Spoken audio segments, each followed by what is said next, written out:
छुपा ना सकोगे मैं वो राज हूँ, तुम भुला ना सकोगे वो अंदाज हूँ, गूंजता हूँ जो दिल में तो है राह क्यों। হ্যালো বন্ধুরা, কেমন আছি তোমরা সবাই? আশা করি সবাই খুব খুব খুব ভালো আছে। আমরা কিন্তু সবাই বেশ ভালো আছি। আমরা এখন চলে এসেছি রান্নাঘরে রান্না করতে। তো আজকে হবে এই যে ওলকপি চিংড়ি দিয়ে আলু দিয়ে তরকারি করব। তো হঠাৎ করে একটা গান করতে খুব ইচ্ছা হলো, কারণ রাস্তা দিয়ে কেউ যাচ্ছিল, যার মোবাইলে গানটা চলছিল, আমার শুনে কিন্তু খুব ইচ্ছা জাগলো যে গানটা করি। তো ভাবলাম একা একা করে শুনবো কেন, তোমাদেরকেও শোনাতে। চলো তোমরাও শুনতে থাকো, আমি ওলকপি কাটি আর গান শোনাবো।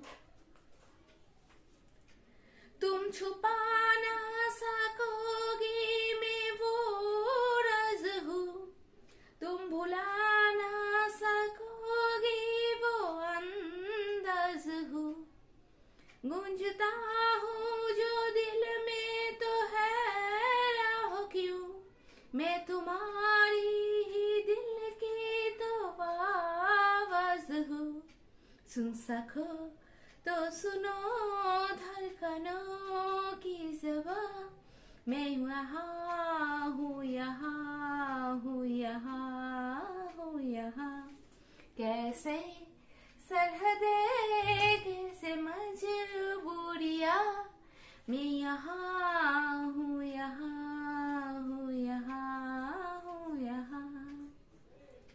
বন্ধুরা, গানটা কেমন লাগলো? গানটা কিন্তু আমার ভীষণ পছন্দের, আর আশা করি কম বেশি সবারই গানটা খুব পছন্দের। তো গানটা যদি ভালো লেগে থাকে আর এই ভিডিওটা যদি ভালো লেগে থাকে, কি করবে? লাইক শেয়ার কমেন্টস করতে কিন্তু একদম ভুলবে না। আর কি করবে? মুখার্জি ফ্যামিলি ব্লগসকে অবশ্যই সাবস্ক্রাইব করে রেখো। চলো এখনকার জন্য টাটা।